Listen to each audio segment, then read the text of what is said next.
Oi gente, tudo bom? Mais uma videoaula aí sobre essa agora, né? A chegada dos europeus na América, focando nos espanhóis, tá? Bom, a gente pode dizer que oficialmente, né, os espanhóis chegaram na América no ano de 1492, com uma expedição liderada por Cristóvão Colombo, né? E quais eram os principais objetivos dessa expedição? Primeiro,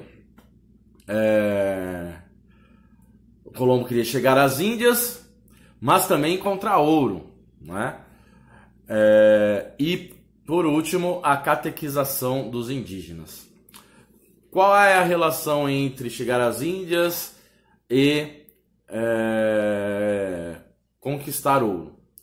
Precisamos entender que nesse período, né, final do século XV, as principais potências europeias viviam um sistema chamado mercantilista, que é um conjunto de práticas políticas e econômicas, né, com algumas características bem específicas, e a questão do ouro está relacionada a uma delas, que é o metalismo, né? Entendendo que a riqueza de uma nação, né, de um reino ou de um país era medido pela quantidade de metais preciosos ele tinha, certo? Então a Espanha, nesse sentido, buscava metais preciosos, né? Encontrar as Índias por causa das especiarias, né? E cortar e impedir, né, os atravessadores italianos e árabes ali da região mediterrânea, certo? Bom, o fato é que quando Cristóvão Colombo chega na América, ele vai encontrar um continente inteiro com aproximadamente, as estimativas aí apontam aproximadamente 80 milhões de pessoas, né? E pouco mais de 100 anos depois da chegada dele, as estimativas apontam para 5 milhões. Então a gente vê aí um verdadeiro genocídio que aconteceu no continente americano a partir do final do século XV. Né? Esse choque de culturas entre Europa e América foi uma relação. Houve trocas, sim, né? A gente vê a questão da introdução do milho, algumas lavouras, né, da América em relação à Europa, mas uma relação uma relação desigual entre Europa e América, né, onde a Europa vai explorar predatoriamente esse continente, boa parte da sua riqueza será levado para a Europa, certo? E isso vai trazer consequências profundas para o continente americano, que vai sofrer até hoje, inclusive, por isso. Certo? Bom, alguém pode estar perguntando aí, se questionando, mas como assim, professor? De 80 milhões para 5 milhões, o que os europeus fizeram para diminuir tanto assim a população aqui na América, né? Então tem alguns fatores que a gente pode enumerar. O primeiro deles foi o contato com doenças como a gripe, né?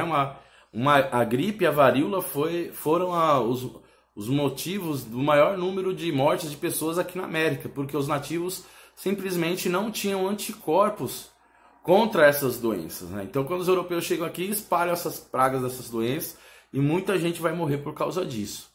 Outro fator é a questão da escravidão, certo? O trabalho forçado levou a um número de mortes muito grande. As guerras vai trazer fome, porque embora existissem, né, algumas civilizações que tinham modelos de vida semelhantes da Europa no sentido assim de organização da sociedade, como os maias, os astecas, os incas, né? A maior parte das populações nativas aqui tinha modos de vida alternativos, né? E aí esse povo sendo escravizado vai acabar levando à morte, né? A própria cultura de agricultura de subsistência vai quase que acabar, porque os caras tinham que passar parte do tempo fugindo dos espanhóis, né?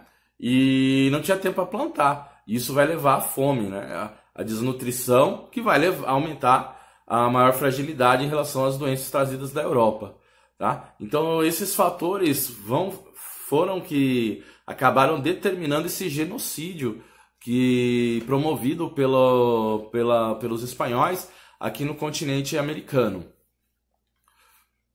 Outra coisa que é importante de falar é a questão da catequese, né?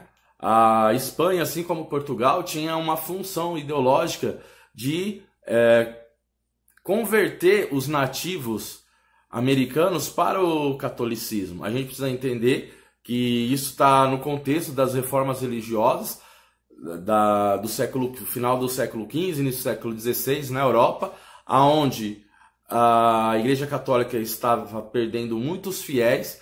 Então, além de riqueza, né, a Europa também estava atrás de fiéis para a sua fé cristã, né, principalmente a Igreja Católica. Então, aí a gente vai identificar um etnocentrismo muito forte, né, porque a Espanha empurrava goela abaixo dos nativos o catolicismo, né?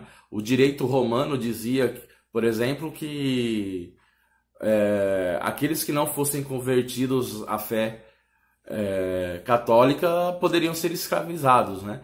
Então, olha o absurdo, olhando aos olhos de hoje, é óbvio, o que foi essa conversão, essa catequese dos nativos. Tem até um frei dominicano, Bartolomeu de las Casas, que vai criticar a maneira como os espanhóis lidavam essa catequese, né? Ou escravizavam ou matavam os nativos, né? Então ele defendia que seria muito mais lucrativo para a coroa espanhola uma conversão não forçada, né?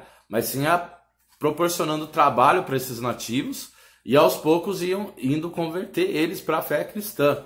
E não fazer como eles estavam fazendo, que era ou escravizar ou morte, certo? A primeira ilha a ser dominada pela Espanha é a ilha atual Santo Domingo, que era denominada na época de Hispaniola, certo? A partir desse momento, os espanhóis vão conquistar depois o que seria hoje a Jamaica, depois Porto Rico, até chegar na ilha de Cuba. Esse conjunto de ilhas ali do Caribe vai se tornar a base para a ocupação do restante do continente. Importante destacar que quando eles dominam essas áreas, a população nativa ali vai praticamente deixar de existir. Mortos pelas doenças, pela guerra e pela fome. Joia, pessoal? Espero que vocês tenham gostado. Curtam aí. E logo vem o vídeo de continuação dessa aula. Abraço!